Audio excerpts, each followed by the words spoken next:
In any other country, he would be arrested and tried. कोई और देश होता तो आरएसएस के मुखिया मोहन भागवत आज जेल में पड़े होते। इतना ही नहीं, कांग्रेस के नए मुख्यालय के उद्घाटन में राहुल गांधी ने बोलते हुए कहा कि मोहन भागवत भारत के स्वतंत्रता संग्राम और स्वतंत्रता के अमर बलिदानियों के बारे में बकते फिर रहे हैं, वो असल में राष्ट्रद्रोह है। जी हाँ, राहुल गांधी ने मोहन भागवत को देशद्रोही कहा है। Mohan Bhagwat has the audacity to inform the nation every 2 or 3 days what he thinks about the independent movement, what he thinks about the constitution. In fact, what he has said yesterday is treason.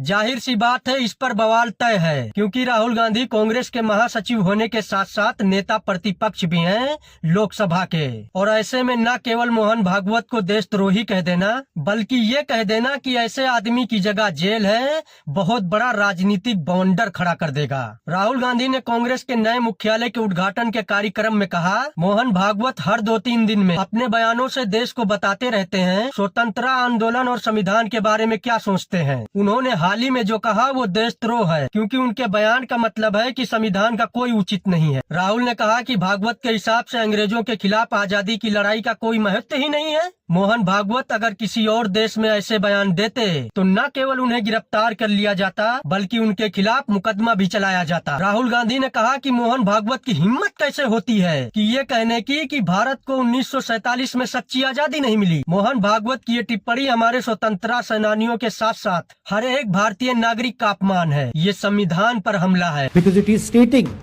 that the constitution is invalid. It is stating that everything the fight against the British was invalid, and he has the audacity to say this publicly. In any other country, he would be arrested and tried. That is the fact. दरअसल मोहन भागवत 13 जनवरी को इंदौर के एक कार्यक्रम में कहा था कि अयोध्या में रामलला के प्राण प्रतिष्ठा की तारीख प्रतिष्ठा द्वादशी के रूप में मनाई जानी चाहिए, क्योंकि अनेक सदियों से दुश्मनों का आक्रमण झेलने वाले देश को सच्ची स्वतंत्रता इसी दिन मिली थी। राहुल गांधी ने इस पर तीखा हमला बोला। To say that India did not get independence in 1947 is an insult to every single Indian person.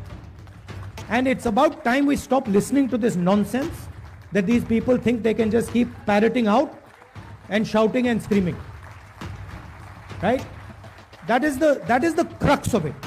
फिर राहुल गांधी ने इसके साथ ही भाजपा पर भी हमला बोलते हुए कहा कि जो लोग आज सत्ता में बैठे हुए हैं वो तिरंगे को सलामी नहीं देते हैं, राष्ट्रीय ध्वज में विश्वास नहीं करते और न ही संविधान में उनका भरोसा है। People who are in power today do not salute the tricolor, do not believe in the national flag, do not believe in the constitution, and they have a completely different vision of India than we do. Rahul Gandhi ने कहा कि सिर्फ एक आदमी अपनी महत्वाकांक्षाओं के लिए हर एक आवाज को कुचल देना चाहता है। वो दलितों को कुचल देना चाहता है, आदिवासियों को कुचल देना चाहता है, पिछड़ों को कुचल देना चाहता है, वो अल्पसंख्यकों को कुचल देना चाहता है।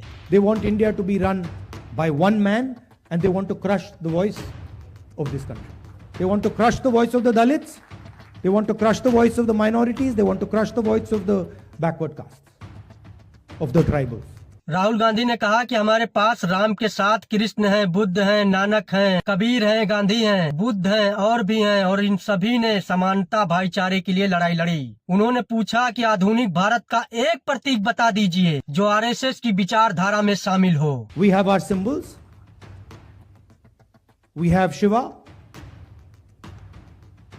We have Buddha. We have Guru Nanak. We have Kabir. We have Mahatma Gandhi. We have our symbols. And these are all the symbols who have shown the correct path to this country. Please name one symbol of the RSS ideology that is revered in India today.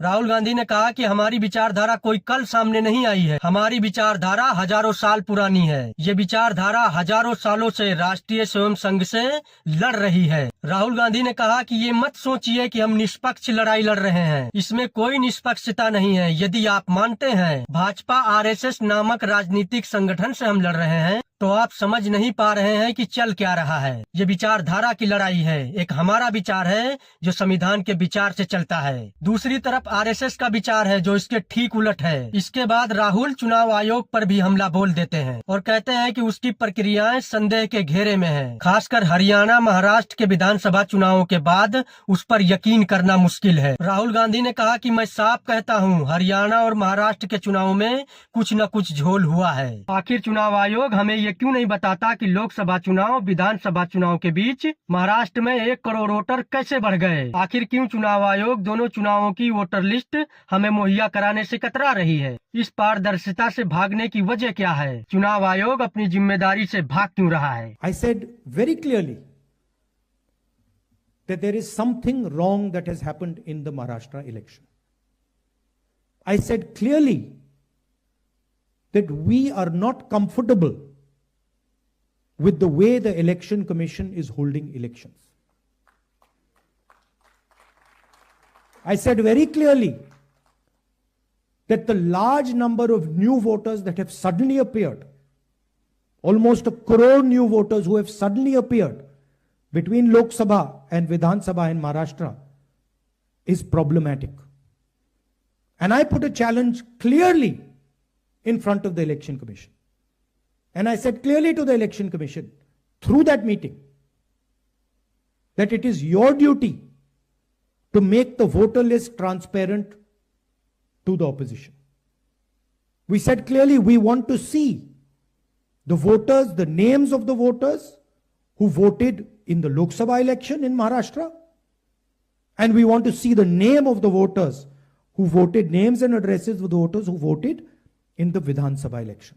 तो राहुल गांधी ने मकर संक्रांति गुजरते ही आने वाले कई दिनों के लिए बल्कि हफ्तों और महीनों के लिए राजनीतिक मैदान और गोल पोस्ट तय कर दिया है। उन्होंने एक साहसी नेता की तरह वो सवाल उठा दिए हैं जिन पर आगे बढ़ने में कांग्रेस के भी कई नेताओं को असहजता महसूस हो सकती है। लेकिन इससे ज्यादा बड़ी बात यह है कि राहुल ने धार्मिक प्रतीकों के जरिए संघ और बीजेपी के सामने एक लंबी लकीर खींची है। अगर वो इस लकीर को नांगने की कोशिश करेगी तब भी फंसेगी, और अगर काटने की कोशिश करेगी तब भी फंसेगी। खैर, आने वाले दिन राष्ट्रीय राजनीति में कांग्रेस के लिए बहुत महत्वपूर्ण होने वाले हैं। देखना होगा कि नए मुख्यालय से राजनीति की कोई नई धारा भी खड़ी कर पाती है या नहीं, या फिर उसकी भूमिका एक दबाव समूह की तरह है। इस सवाल के जवाब का इंतजार जितना राजनीति के विश्लेषकों को है, पत्रकारों को है, जनता को है, उससे कहीं ज्यादा राहुल गांधी को होगा।